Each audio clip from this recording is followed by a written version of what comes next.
Ever since the origin of the series, Pokemon's been a game about the sacrifices that come with growth. As your Pokemon get stronger, they have to leave parts of their past behind.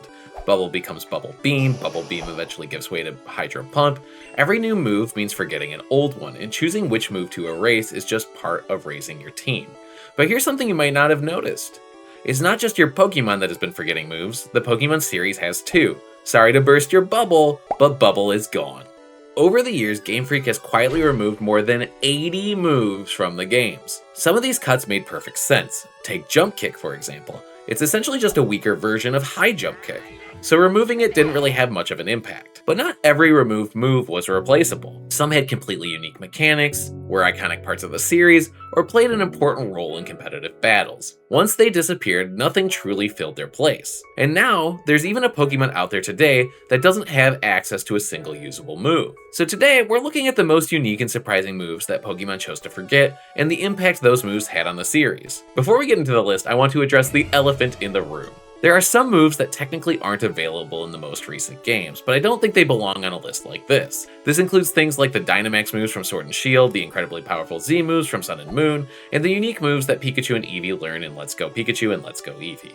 While these moves aren't currently available in Pokemon Champions or Scarlet and Violet, I don't think it's fair to say that Pokemon has truly forgotten about them. These moves were tied to specific games or regional gimmicks, and there's always a chance that they will return in some form in the future.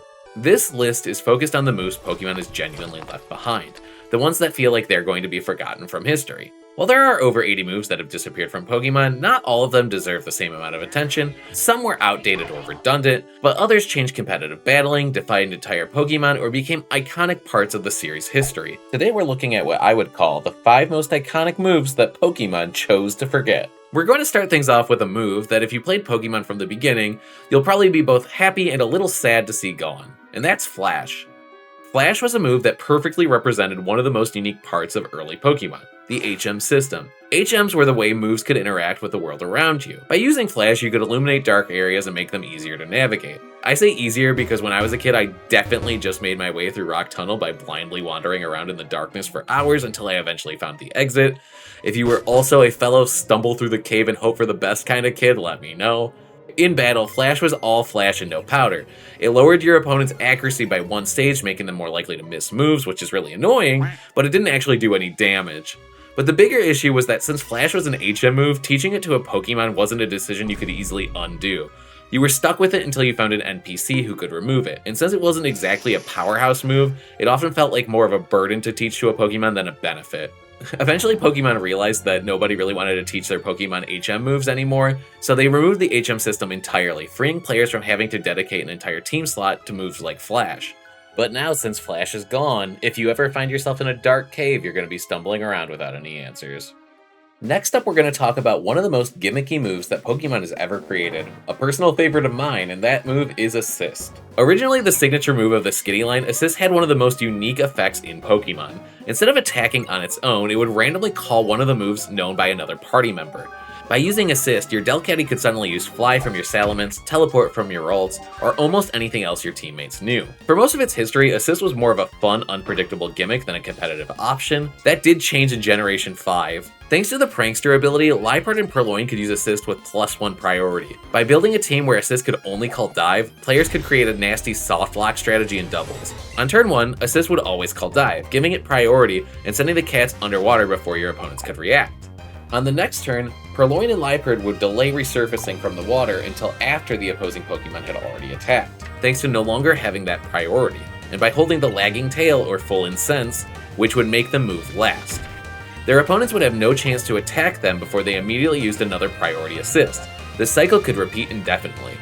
Against teams without priority moves or another way to interrupt the loop, players were left almost completely helpless.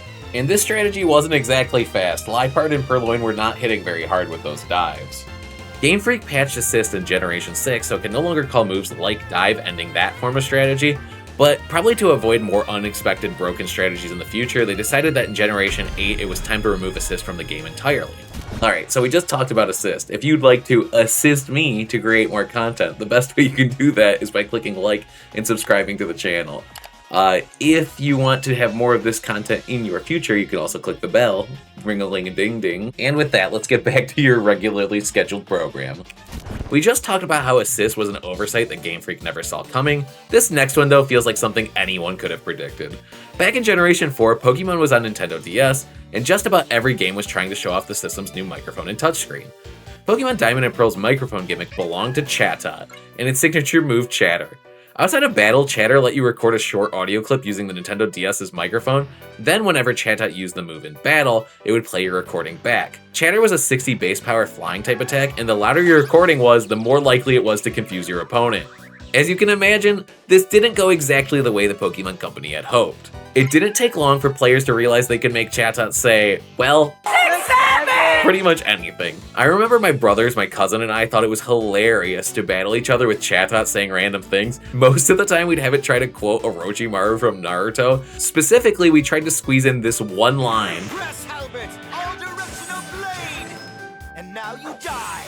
The problem was the DS only gave you about a second to record, so it ended up sounding something like this.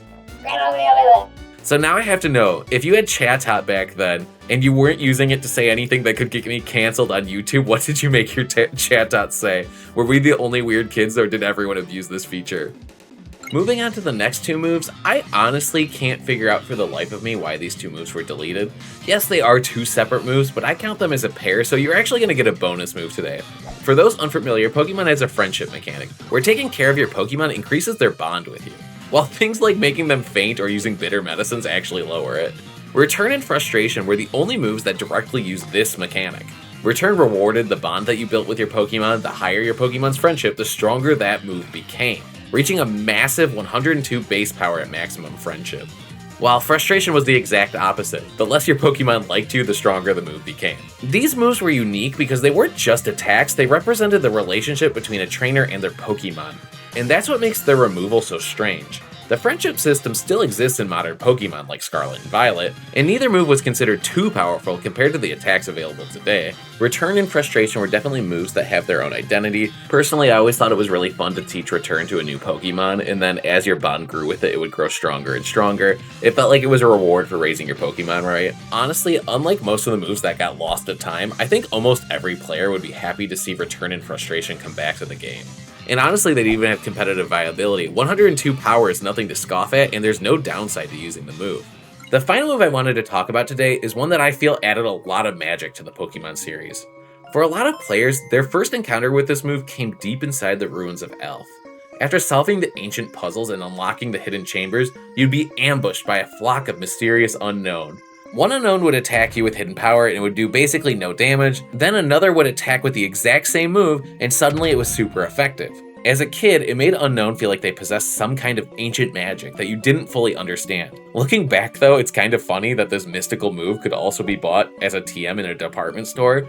I always imagined the TMs as little DVDs your Pokemon watch to learn new moves, so it's hilarious that you could basically learn to unlock your inner hidden power from Pokemon's equivalent of 8-minute abs. But that accessibility is a key part of what made Hidden Power so special. Almost any Pokemon could learn it, but its type was determined by a Pokemon's hidden IVs or individual values. Once you caught a Pokemon, its hidden power type was set forever. As a kid, I always thought it was super exciting to go and check what each hidden power of my Pokemon was. I've always been a sucker for that kind of thing. Yeah, you and I can both have a Venusaur, but mine might secretly wield hidden power Ice while yours has hidden power Fire. It made every Pokemon feel like it had another layer of identity that was completely its own. Hidden Power wasn't just mysterious though, it was also incredibly useful. It became one of competitive Pokemon's best coverage moves for Pokemon that struggled to hit certain opponents. If your team had trouble dealing with a Pokemon with a 4x weakness like Heatran or Landorus, Hidden Power could give the right Pokemon exactly the tool it needed to fight back. And since Hidden Power had 60 base power, it wasn't used all the time, and you could kind of use it as this secret weapon that you have up your sleeve. Love it or hate it, Hidden Power was removed from the main series in Sword and Shield, but unlike a lot of moves, it didn't completely disappear. It returned in Brilliant Diamond and Shining Pearl as part of being faithful remakes of the original games. But then, when Game Freak brought Unknown back in Pokemon Legends Arceus, they ran into an interesting problem. Hidden Power wasn't just another move for Unknown, it was the only move Unknown had ever known. So, instead of removing Unknown's only attack, Game Freak completely reinvented Hidden Power. Instead of being locked into a single type, every single time Unknown uses Hidden Power, it will change to a type that is super effective against its opponent, and it can change more than once a battle. It's essentially a different move now, but it still captures the idea that Unknown possesses some mysterious and unknowable power. And honestly, I think that's one of the more important parts of Hidden Power's legacy. Even though the original version of the move no longer exists, Game Freak clearly wasn't ready to completely abandon the idea behind it. In Scarlet and Violet, as well as Pokemon Champions, Unknown and Hidden Power have once again gone into hiding, but I'd like to think Hidden Power shares a future with many of these forgotten moves. As Pokemon continues to branch into new styles of games, some of these old ideas are finding new life in ways I never would have imagined as a kid. We've already seen several forgotten moves return in Pokemon Legends ZA, like Magnet Bomb, which has been reimagined as a slow homing steel-type attack designed for real-time combat. And I think it's really exciting to know that some of these moves that I grew up with might be gone from the way I used to know them, but they might return in some future game in some way I never could have imagined. So now I turn to you. Is there a move that's forgotten that you think is more iconic than the 5 I listed? Do you have a move that's your personal favorite that didn't get mentioned? Let me know in the comments below. Also, if you stayed all the way to the end, thank you so much for watching. These videos take a lot of time to create. I probably spent 3 weeks outside of work working on this, so if you could find it in your heart to click like and subscribe, and also possibly share it with a friend that would be potentially interested, it would mean the world to me. Thanks so much for everything, and I hope you have a great day. If you were a move, I would select you. Bye-bye.